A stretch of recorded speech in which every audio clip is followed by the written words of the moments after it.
As I've said before, I've had a ton of great interactions with car people in the past, but every once in a while, that one not so great car guy randomly pops in like, Hello there. from my years of running the Liberty V8's page and going to different car meets, here are 5 more of the worst car guys I've met as a sequel to my other video on this. Let's get into it.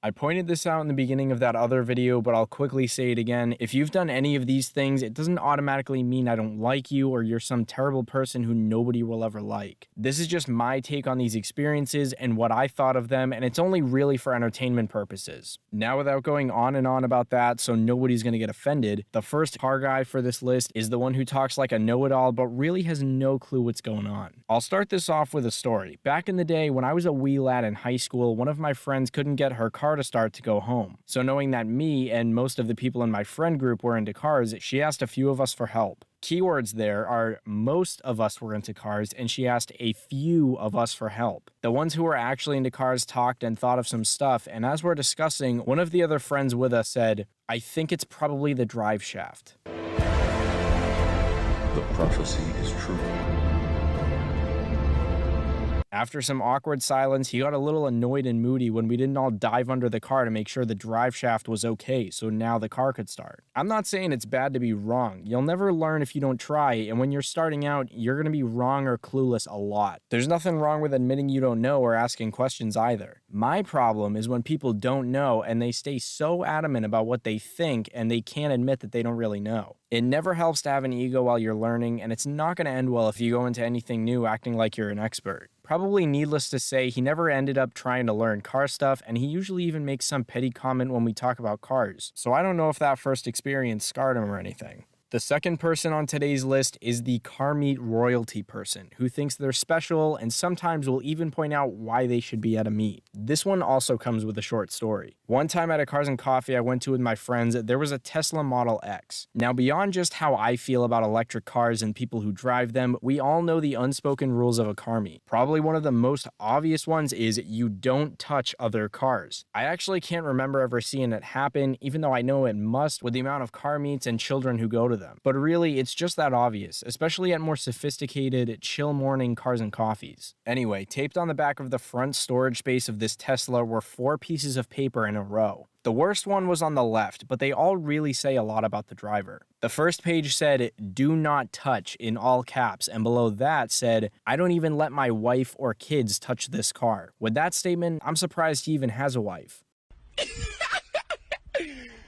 But anywho. On the next one was the specs, the 0 to 60, battery range, power, and I think notes about ways it was faster than other random cars. Third was a list of all the features from the electric motors to the size of the touchscreen inside. The final sheet had the pricing, basic stuff like MSRP, but also how much he paid, charging costs with comparisons to gas, and optional extras. Like, kinda interesting stuff, but also nobody's business and not really something you talk about at a meet. Car meets are more of a, here's what I did to the car, here's why I like the car, instead of, this is how much I paid, this is how much money I have, look at my car. I don't know how everyone else would look at this, but to us it screamed either, I'm special and above everyone else, or please accept me. But the, I don't let my wife touch this part made it seem like he thought he was royalty. Keep in mind, at this same exact Cars and Coffee, they had multiple Aventador S's, GT2s, 458s, and 720s. At other meets at this same spot, there have been multiple new Ford GTs, which are now worth in the millions, a Spyker C8, P1, 918, and a ton of other supercars. These aren't low-end meets, and he didn't have anything special or breathtaking compared to other stuff there. It also isn't like it's a bad venue or anything sketchy goes on.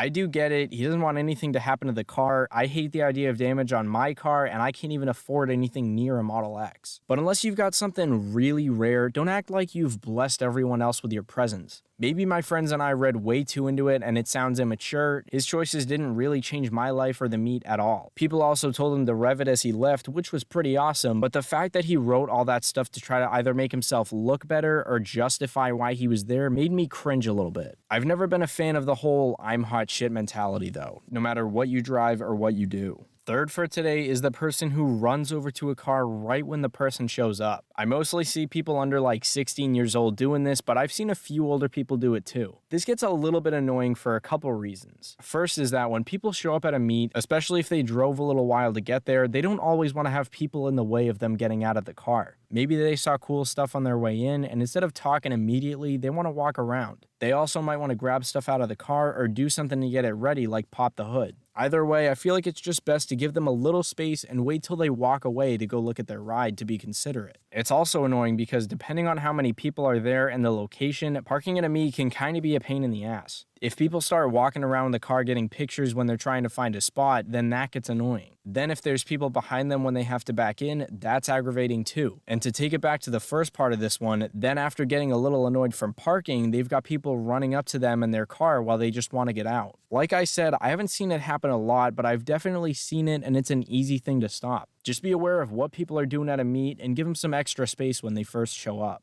Next is the "it's too loud" person. This one's mostly from the Liberty V8's page, but nonetheless, I see it more than I'd like to. If people want a loud car, they should make it loud. When you say it's too loud, don't act like they did something wrong. It's really only that you don't like the sound, which shouldn't matter too much to them. Especially from videos. You don't know how loud the thing is in person because you can turn your volume down as low as you want. Maybe they straight piped it and it drones a lot, but that's not anyone else's problem except for maybe their neighbors. Lead us not into temptation, but deliver us.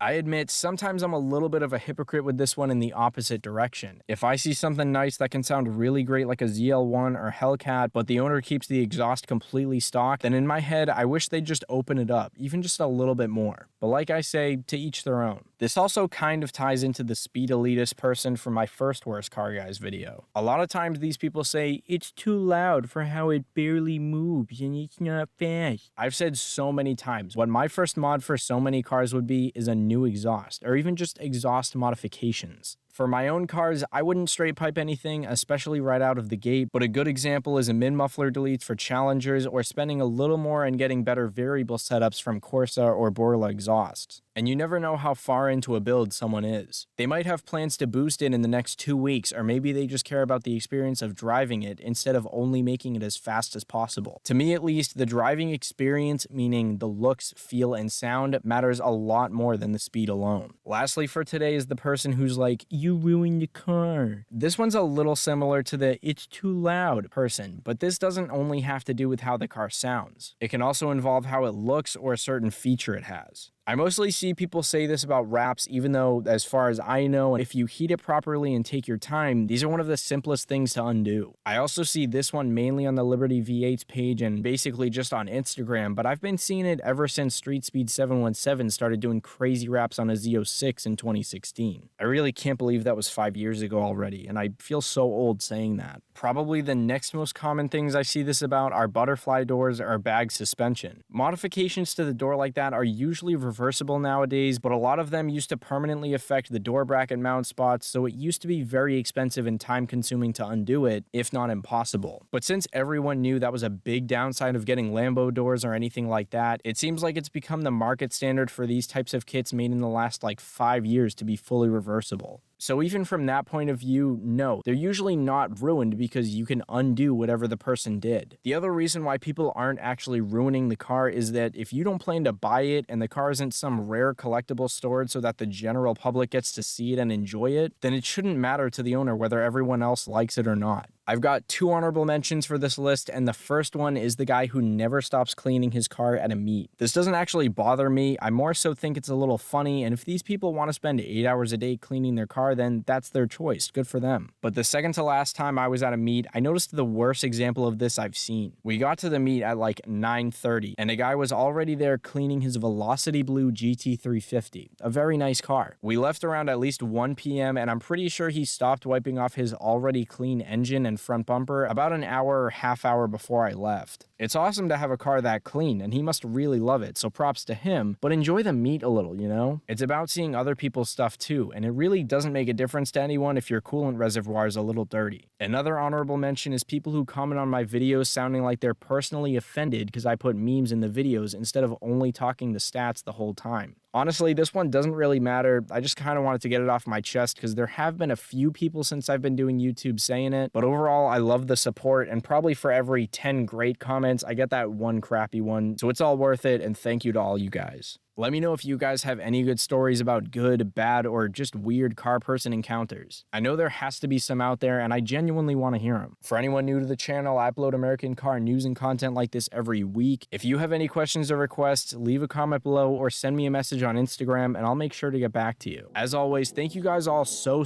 much for watching. I appreciate every single one of you. I'll see you all next week. Have a great day.